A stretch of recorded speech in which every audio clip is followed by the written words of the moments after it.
What makes Das Kapital, a book written over 150 years ago, still so important today? Why does it spark debates, inspire movements, and challenge how we think about our world? Karl Marx's Das Kapital isn't just a difficult book about economics. It's a guide to understanding the system we live in, capitalism. Marx wrote it during the Industrial Revolution, a time when factories were growing and workers faced terrible conditions. He wanted to explain how this system works and why it creates inequality. But Marx didn't just want to explain the world, he wanted to change it. He believed that by exposing how capitalism works, he could help workers, whom he called the proletariat, see their power and fight for a fairer society. It's important to know that Das Kapital isn't a guide for building socialism. Instead, it's a deep study of capitalism, how it works, why it causes problems like inequality, and how it eventually breaks down. Marx wanted to study capitalism as a scientist studies the laws of nature. He asked questions like, how does capitalism work? Where does profit come from? Why do economic crises happen again and again? Marx didn't work alone. His friend and collaborator, Friedrich Engels, was a big part of the project. Engels supported Marx financially while he wrote Das Kapital and helped shape many of its ideas. After Marx died, Engels edited and published the second and third volumes of Das Kapital, making sure Marx's work could be shared with the world. Before Marx and Engels, there were other thinkers called utopian socialists, like Charles Fourier, Robert Owen, and Henri de Saint-Simon. They dreamed of perfect societies without poverty or inequality. While their ideas were inspiring, Marx and Engels criticized them for being unrealistic. They believed real change needed to be based on understanding how society and the economy actually work. Marx showed that capitalism creates inequality through a process of exploitation. He explained these ideas in the first volume of Das Kapital, which answers questions like, what is a commodity? How is value created?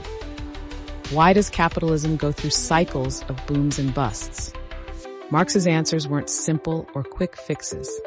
He believed that the problems of capitalism were built into the system and couldn't be solved without changing the system itself.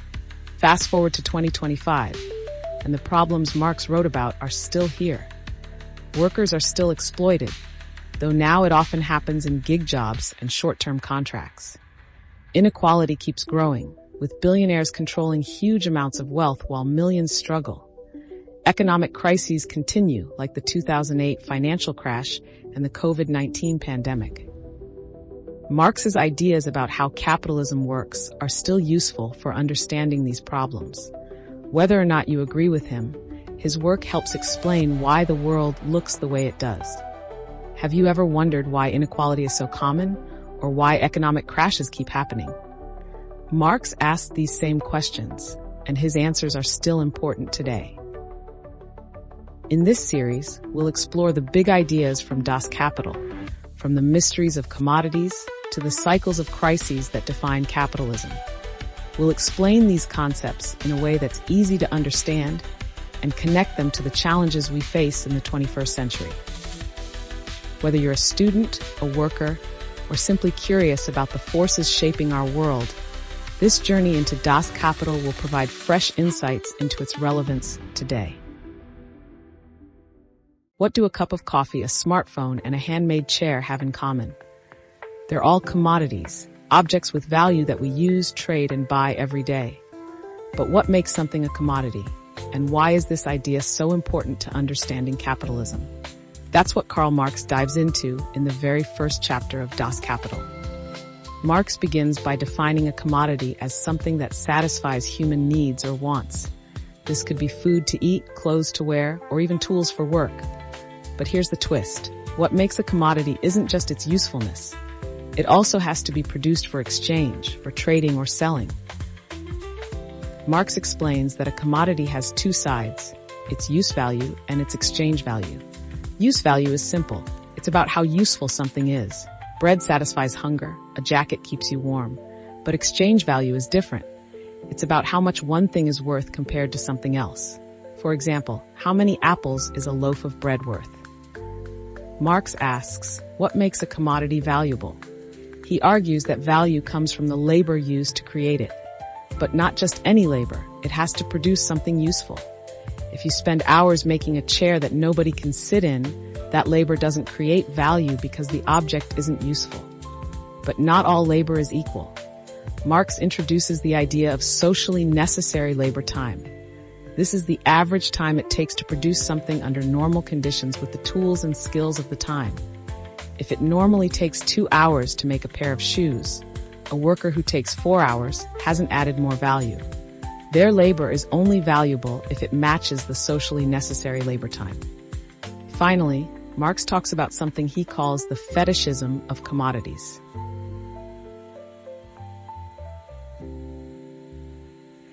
He says we often see products as having value on their own, as if they magically create wealth. But the real value comes from the labor behind the scenes. When we forget that, we're ignoring the workers who make these products possible. So a commodity isn't just an object, it's a combination of usefulness, labor, and trade. This idea is the foundation of Marx's critique of capitalism. Imagine a world without money, where you had to trade goods directly, a loaf of bread for a pair of shoes, or a bag of apples for a hammer. How would that even work? And how does this simple act of exchange shape the economy? In Chapter 2, Exchange, Karl Marx dives into the process that connects all commodities and reveals the hidden social relationships behind them. Marx starts by asking, why do we exchange goods? The answer is simple. No one person can make everything they need. Exchange allows people to trade what they have for what they don't. The farmer gets tools, the blacksmith gets wheat, and everyone's needs are met. But not everything is traded directly. Marx explains that for exchange to work, goods must become commodities, things produced not just for personal use, but for trade. This transforms objects into something more. They now carry both use value, what they're good for, and exchange value, how much they're worth. Marx points out that exchange isn't just about objects, it's about relationships. When you trade a commodity, you're really connecting with other people's labor. The bread represents the farmer's work, the tools represent the blacksmith's, and exchange brings their efforts together. But here's the catch, barter is messy. If you have wheat but need shoes, you have to find someone who not only has shoes but also wants wheat. This creates a problem. How do you measure the value of different goods in a consistent way? To solve this, societies developed a universal equivalent, a common standard to compare the value of all commodities.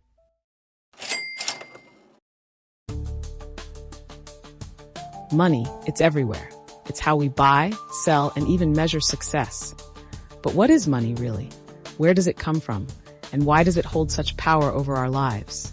In Chapter 3, Money, Karl Marx explains how money is created through exchange and why it's so central to the capitalist system. In earlier chapters, we saw how commodities are exchanged based on their value. But this was messy. Imagine trading wheat for shoes, and then shoes for tools. To make exchange simpler, societies created money, a universal equivalent.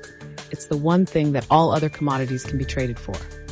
Marx describes money as the oil that keeps the engine of exchange running. When money enters the picture, it allows commodities to circulate smoothly. This process creates a cycle. A farmer sells wheat, gets money, and uses that money to buy tools. The cycle repeats, creating a constant flow of goods and money. But money isn't just a tool for trade, it's also a measure of value. Marx explains that money represents the labor embedded in commodities. When you see a price, you're really seeing the value of the work that went into creating that product. But here's the twist. Money isn't magical. It's not wealth by itself. It's a symbol of the labor that creates wealth. Yet in capitalism, we treat money as if it has power on its own. Marx calls this the fetishism of money, when we forget that value comes from workers, not coins or credit cards.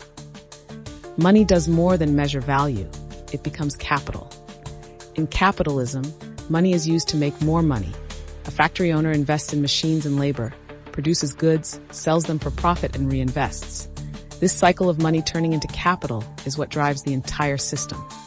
Money is both a tool and a weapon. It simplifies trade, but also hides the exploitation behind it. It enables production, but concentrates power in the hands of a few. Marx shows us that money isn't just part of the economy. It's a reflection of the society we live in. So what can we do? Marx believed that understanding the system is the first step to changing it. If money reflects society, then changing society means changing how money and labor are organized. The question is, are we ready to act? In the next video, we'll dive into the heart of capitalism, how profit is made, and what it means for workers and society. Don't miss it.